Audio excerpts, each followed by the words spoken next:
Hello? Gon, ako to. Gusto ka? Tungkol sa nangyari kagabi, yung nakita kong liwanag sa labas, hindi ba't ikaw ang may gawa nun? Sa palagay ko na-master mo na paggamit ng Ren. Naalala mo pa ba yung binigay ko sa yung kondisyon? Wala na yun. Kaya sabihin mo na lang sa akin kung kailan tayo maglalaban. Hihintayin ko kung kailan mo gusto. Nakahanda ako palagi. Paalam.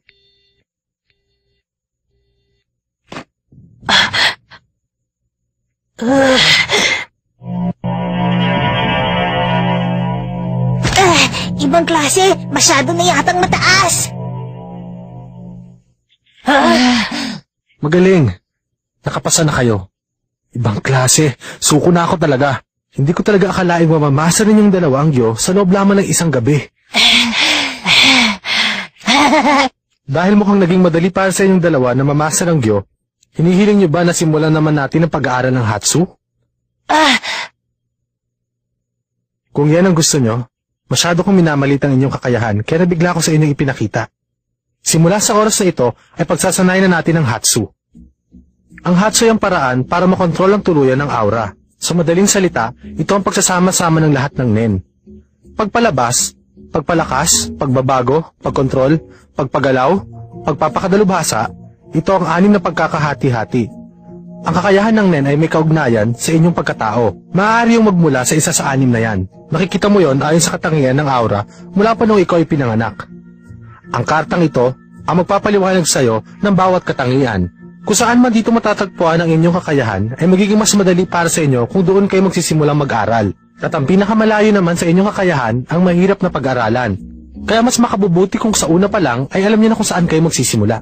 Sir Tong, meron mong paraan para malaman yun? Merong paraan. Yan ay tinatawag na estilo ng panonood sa tubig.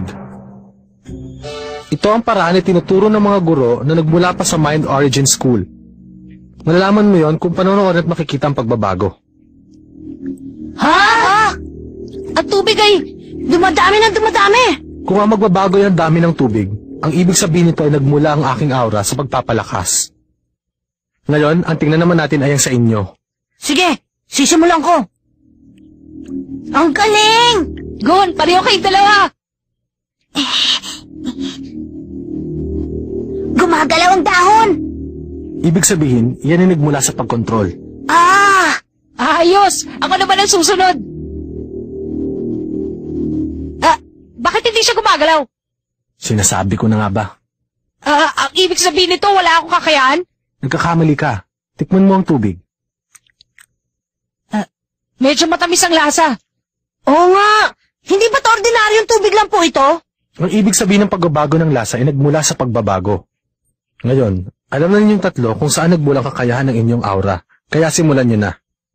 4 na linggo mula ngayon, pagbutihin nyo ang inyong pagsasanay para lalo lumakas ang inyong aura at unti-unti ninyong makikita ang pagbabago sa inyong kakayahan. Opo!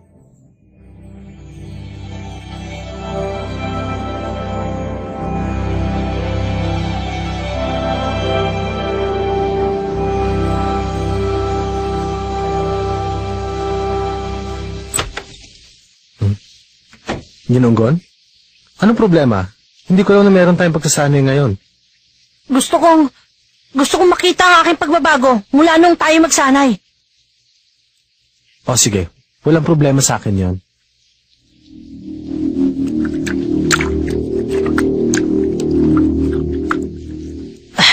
Ano sa palagay mo?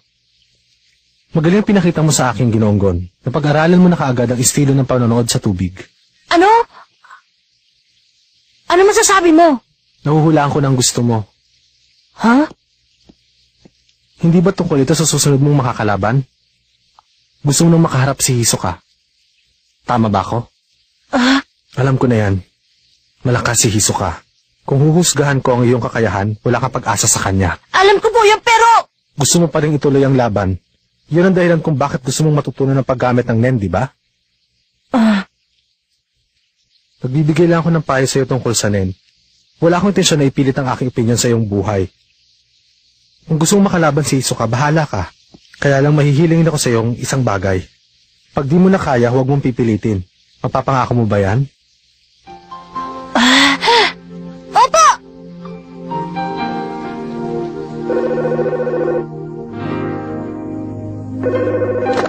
Hello? Ang tagal mo naman. Nakapag-desisyon ka na ba kung kailan? Oo. Ang napili kong araw ay sa 10 ng Hunyo. Sa Coliseo sa langit. Ayos. Aasahan ko sinabi mo, ha? Huwag ka mawawala.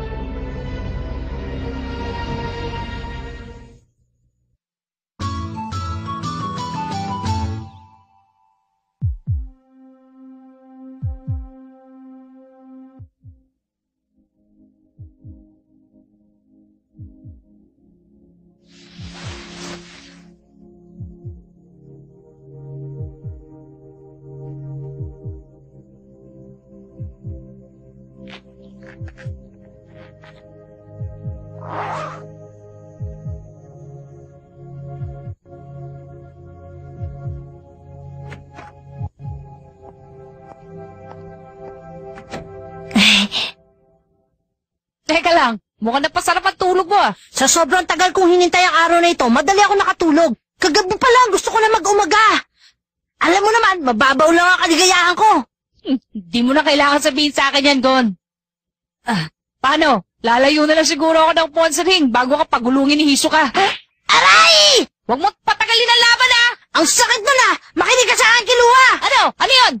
Kapag natapos ang pagsasanay natin dito, Oo? kalimutan mo na yon. Magkita na lang tayo sa ring! Oo!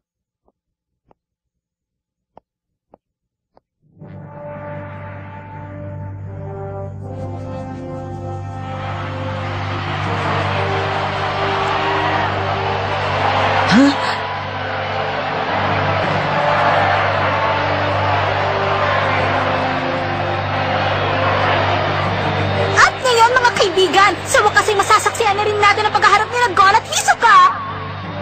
Ang unang manglalarong nagpakita ay si Gon. Sa palagay ko, pinaghandaan niya ang labang ito.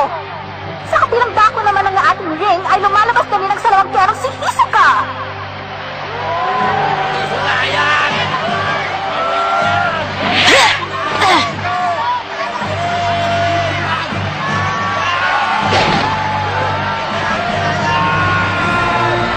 Ito ang pangalawang laban ni Gon. Meron na siyang isang talo. Si Hisoka naman ay merong siyam na panalo at tatlong talo. Kapag natalo siya, haharapin na niya ang hari ng panatag. Kung siya naman ay matatalo, kailangan niya makipaglaban muli. Kaya lang, kapag nagpapakita siya sa laban ay hindi siya natatalo, makikita natin kung may pagpapatuloy pa niyang tagumpay. Kaya ihanda na niya ang inyong mga pusta. Switch on! Wow, gaya ng ating inaasahan, mas marami pa rin kay Hisoka. Balita ko ang labang ito ay hiniling ng maglalarong si Gon at ganoon din ang maglalarong si Hisoka. At hindi ko lang maintindihan kung bakit napili ng dalawang panig na makalaban ang isa't isa. Huwag mo akong titigan ng ganyan. Kapag hindi ka tumigil, baka matapos agad ang iyong buhay. Tama na, bata. Baka hindi ko naman mapigilan ang sarili ko. Nakapangingilabot ang kanyang aura. Nagmumula yun sa kanyang tandem. Kumanda ka malalaro! Walang hangganan ng oras, kahit anong paraan! Hindi ko yung makakalimutan. Hindi! Dinawi ko sa kanya, oh. Hawakan mo muna. Pinapayagan kitang mabuhay. Ayoko magkaroon ng utang na lang kayo! Kunin mo to!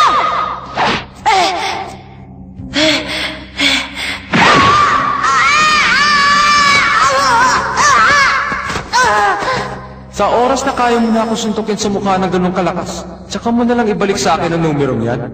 Itago mo muna yan hanggat hindi mo pa kayang gawin. Sige. Ginawa ko ng lahat ng makakaya kong gawin. Sa pagkakataong ito, hindi na kita uurungan. Babayaran ko na kung ano man ang aking utang.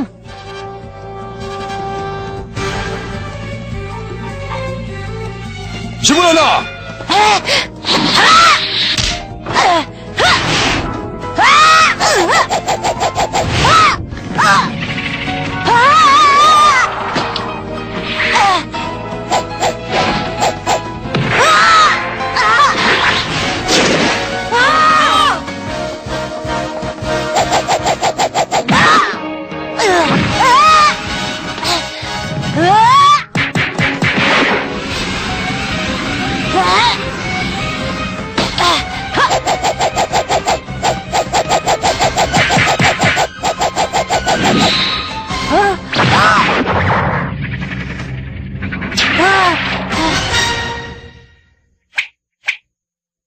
distansya! Isang putos kay Hisoka!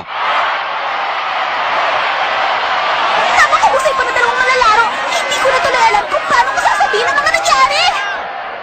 Anong problema? Mukha yatang pagod na pagod ka na. Samantalang hindi pa ako umaalis sa lugar na aking kinatatayuan. Ha? Totoong sinabi niya!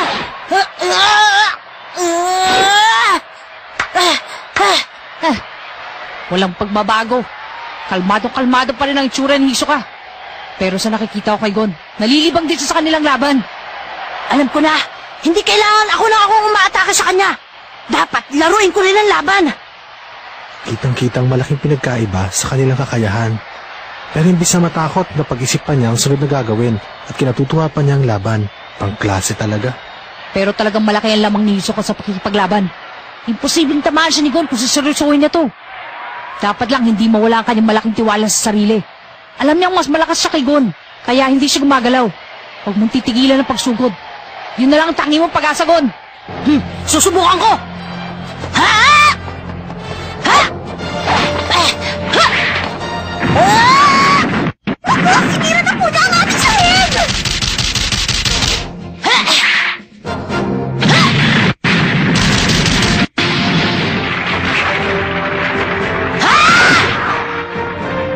Critical na tira! Dalawang putos kay Gon! Ang galing! Tinamaan ni Gon si Hisoka sa unang pagkakataon!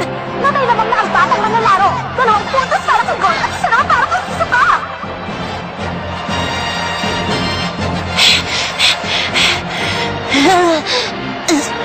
Sa wakas na suntok ko rin si Hisoka!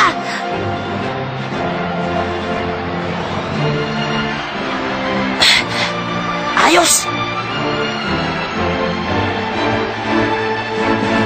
Naku! Sa unang pagkakataon ay umalis si Hisoka sa kanyang kinatatayuan. Pero merong hindi sa kanyang mukha! Dito na kaya magsisimula ang tunay na laban sa pagitan ng dalawang manlalaro? Ah! Ah! Ah!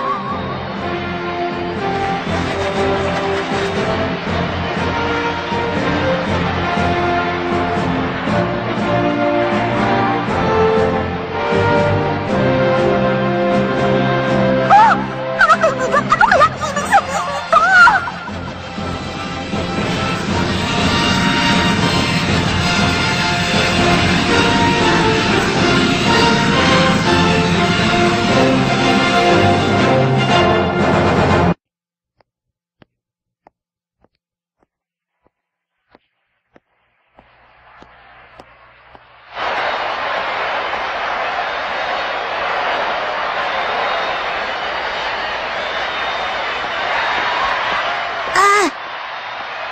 Ginong Killua, ang galing na ginawa na Ginoong Gon. Lamang na siya kay Hisoka.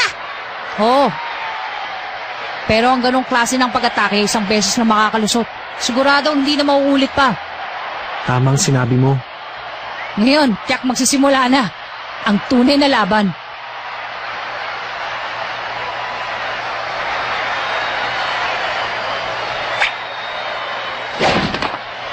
Ano kayang ibig sabihin nito mga kaibigan? Hindi ko na maintindihan. Basta si Gon ay nakapagbigay na ng isang kritikal na tira. Baliktad na ang punis ng dalawang magkatunggali. Lamang nasigot sa labang ito. Hindi ko po yata maintindihan ang naging desisyon ng ating referee kung bakit niya binigyan ng 2 puntos ang tirang yon samantalang hindi naman malubha ang lagay ni Hisoka. Tama siya. Ano yun? May iba-ibang paraan ang pagbibigay ng puntos. May referee ang tinitingnan na kung gaano kalaki ang pinsalang natamo. Ang iba ay mas mahalaga ang paraan sa pakikipaglaban. Ganun na talaga yun? Binigyan siya ng 2 puntos dahil magaling ang naisip niyang gamitin ang sahig para makatama sa kanyang kalaban. Ganun pala yun. Teka mama, sino ka ba? Wala lang. Gaano ba kalayo ang natutunan mo sa Nen? Kasi simula ko lang. Ganun ba? Ang iyong aura ay nagmula sa pagpapalakas. Ha? Paano mo nalaman? Binibiro lang kita. Inamin mo na kaagad. Nakakatawa ka talaga. Tumahimik ka nga dyan! Paano mo naman nalaman yon? Madali lamang yun, bata. Para lamang pag-aaral kung saan nanggaling ang isang tao. Pinag-aaralan ko ang aura mo, kaya ako nalaman yun. Ang aking aura? Para malaman kung saan ako nagmula? Master, totoo po ba yung sinabi niya? Siguradong makikita ang kakayahan ng Nen dahil may kinalaman to sa pinanggalingan ng isang taong gumagamit nito. Kung naaalala nyo, ang pagpapalabas, pagpapalakas, pagbabago, pagkontrol, pagpapagalaw, pagpapakadalubhasa, ang 6 na yon. Halimbawa, si Ginoong Gon, ang kanyang matalas sa pakiramdam ay napaghusay dahil lumaki siya sa gubat. Maaaring ang dahilan kung bakit lumagong kakayahang ito ay dahil sa kapangyarihan ng pagpapalakas.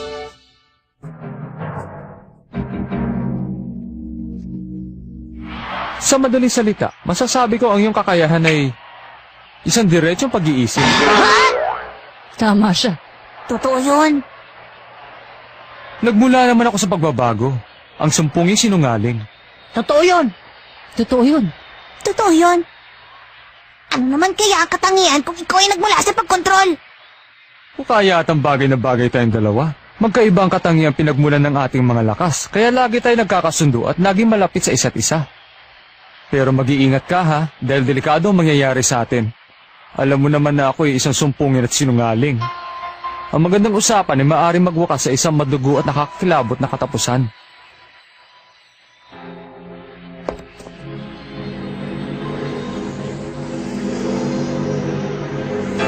Huwag mo akong bibiguin sa paghaharap nating to, ha? Gon?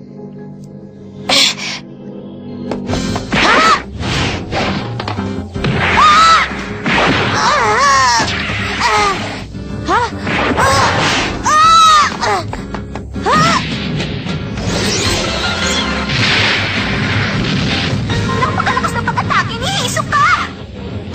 Ito na! Humagis to ang ating sahig dahil sa lakas ng pagsipa ni Hisoka!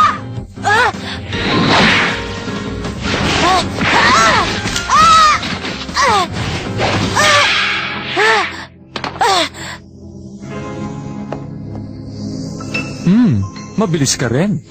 Kritikal na tama! 3 putos kay Hisoka! 2 kay Gon!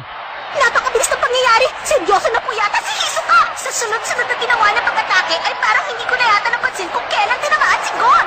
Biglang nag-iba ang hihip ng hangin dito sa loob ng Koliseo! Natutuwa ako sa labang ito. Masyadong malakas ang kapangyarihan ng iyong Ren. Sa dami ng tamang tinamo niya, hiningal lang siya ng konti. O bakit? Ba't ayaw mo umatake? Ayoko nga! Nag-iisip pa ako! Masyado siyang mabilis. Kaya siyang bantayan ng mata ko, pero nahihirapan ang aking katawan. Kailangan kong gumawa ng paraan. Mas mabilis siya kaysa nung laban nila ni Castro. Oo, sa palagay ko yan na talaga ang tunay niyang bilis. At meron pa siyang ibang kapangyarihan. Oo. Ang kakayahang yun. Makinig kayo, Ginoong Gon, Ginoong Killua. Ang videotape na ito ay ang laban ni Hisoka at ni Castro. Nakarecord sa tape na ito ang lahat ng mga nangyari sa laban nilang dalawa. Ang lahat? Ibig mong sabihin, Ang kumuha ng kopyang ito ay gumamit ng Nen, may kapangyarihang kumontrol. Pati ang aura ni Hisoka ay makikita niyo sa video. Aura ni Hisoka? talaga? Paano niyo nagawang pati ang aura niya makikita dyan? Madali lang, dahil kailangan niyo ito bago niyo harapin ang inyong kalaban. Kung susugurin niyo siya na hindi niyo alam ang kanyang tunay na kakayahan, kahit sino ay hindi yon matatawag na katapangan. Dapat ay alamin niyo kakayahan ng inyong makakalaban, tsaka kayo umisip ng paraan kung paano siya tatalunin. Subukan ninyong alamin ang kakayahan ng Nen ni Hisoka gamit ang Gyo. Opo!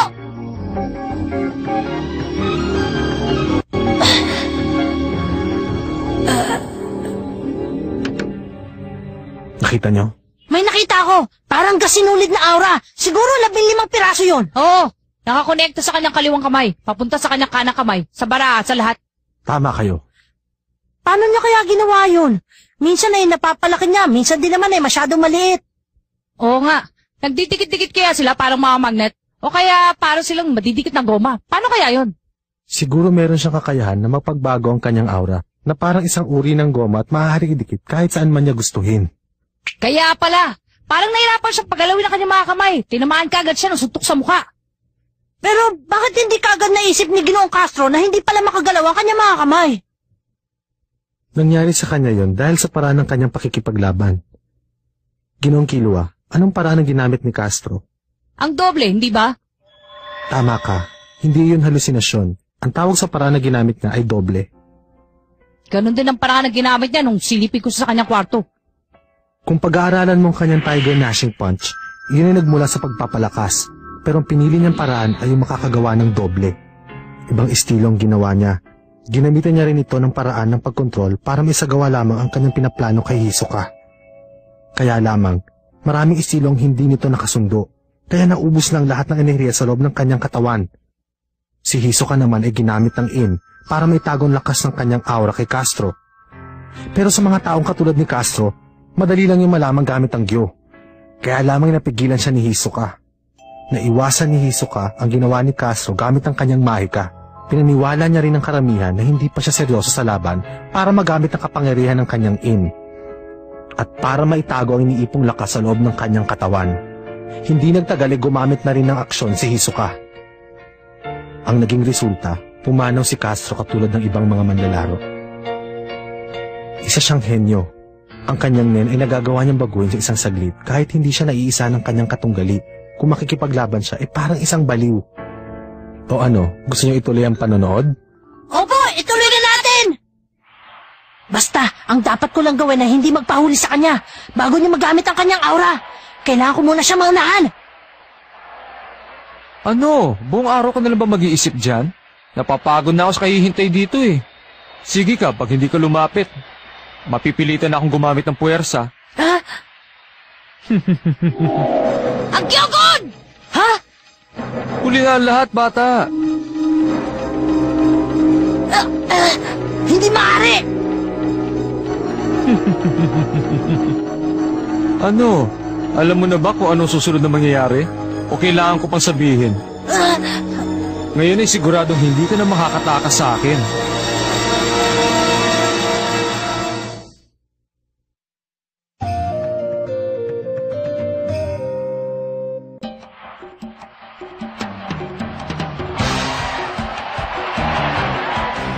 Pareho pong hindi gumagalaw ang dalawang maglalaro. Ginamit na ni Hisoka ang kapangyarihan ng kanyang In. Basta't nakakabit na yun sa kanyang kalaban, hindi na niya kailangang itago. Isa yung pagpapatunay na masyadong malaki ang tiwala niya sa kapangyarihan ng kanyang nen. Ginoong Killua, kung ikaw, anong gagawin mo? Kahit anong mangyari, puputulin ko yan bago ako mamatay. Ha? Tumakbo na naman po ang manlalaro si Gon! Mukhang meron siya pinabala! Sa ginagawa ng pagtakbo ay mukhang nililito na ka na kalaban! Sige, kaya mo yan! Ano naman po kayang gagawin ng ating manlalaro si Hisoka? Bigla mong tumalon si Gon! Ha! Hinila siya! Eto pa oh. Dalawang suntok po kagad ang tinang ni Gon sa kanyang kalaban si Hisoka! Critical! 2 puntos para kay Hisoka! 6-2! Tumalon si Gon para atakin si Hisoka, pero naging baliktad yata mga kaibigan dahil siya ang tinamaan ng mga suntok ng kanyang kalaban! Gon! Tayo na! Bilis! Masama pong lagay ni Gon sa mga suntok na tinamo niya! Makakaya pa kaya niyang lumaban? Kaya mo pa ba?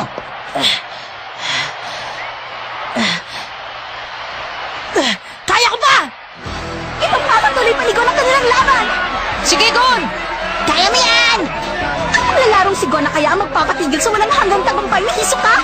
Mukhang humihiling ng milagro ang mga boss na sumisigaw sa loob ng Koliseo!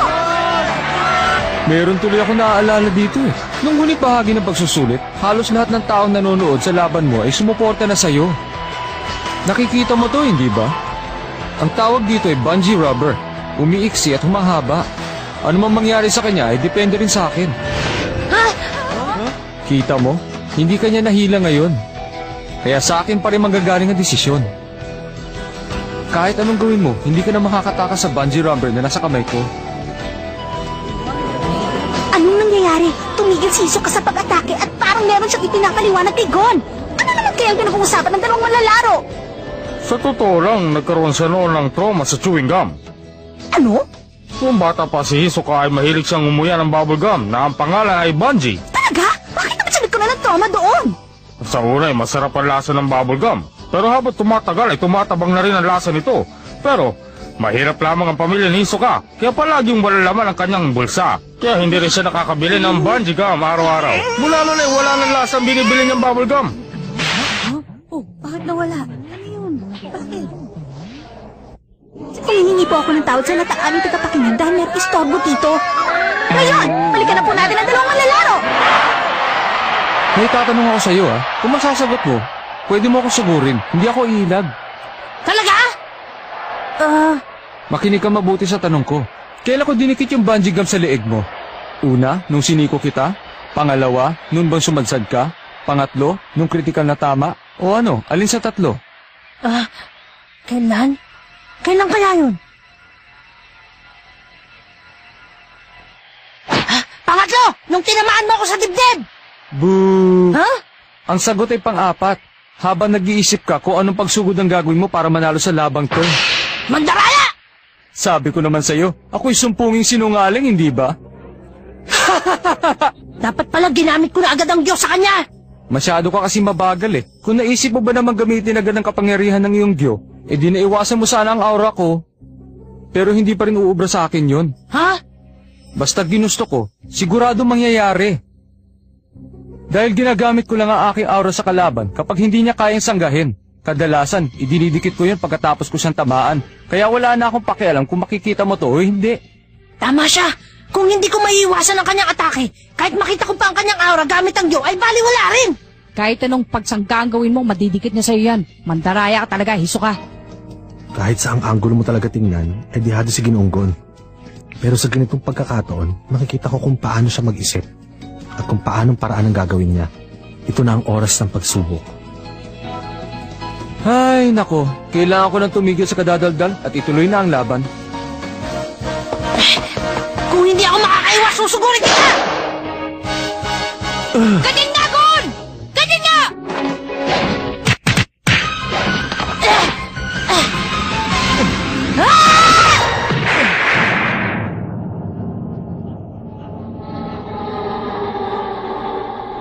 Natatakot ako, pero kung tatakasan kita, kahit sino ay hindi ko na makakayang labanan sa buong buhay ko! Napakabilis! Nagmamatilis si Gon sa mga suntok na ibinibigay niya kay Hisoka! Walang magawa ang malahalimang na si Hisoka! Yes, Gon. This is great. Those eyes, that spirit. I love it.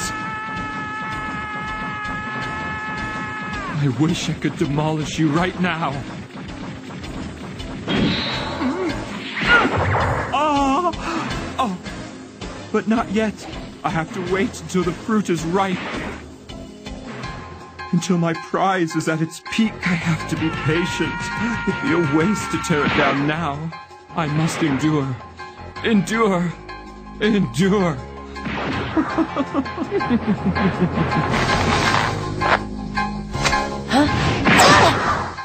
Anong nangyayari? Parang sinugod pa ni Gon ang kamay ni Hisoka para siya'y tamaan!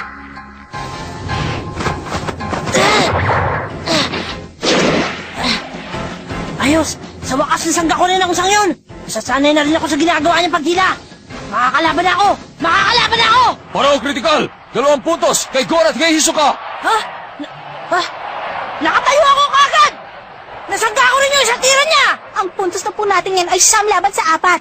1 puntos na lang ang kailangan ni Hisoka para manalo. Pero sa simula pa lamang ng ating laban ay napansin ko ng ayaw ng ating referee kay Gon. Laban! Anong gagawin ko? Kailangan ko makahabol! Dapat palagi ka maging alerto, Gon. Tumingin ka doon sa bandang kanan, no? Ha? Ay, mali. Dito pala sa aking kanan. Timan at bumagsak!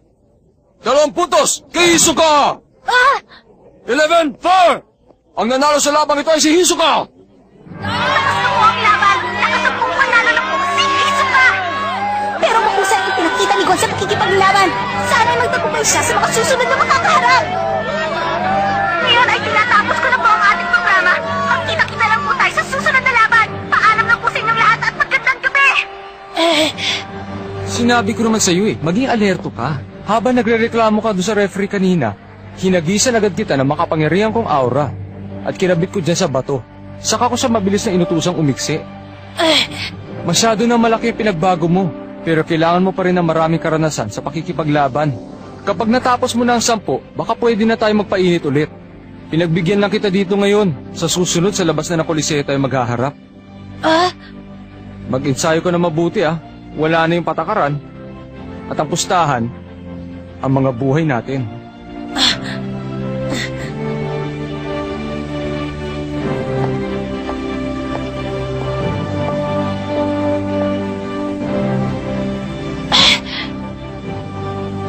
Masyado malayo, pero hindi imposibleng maabot.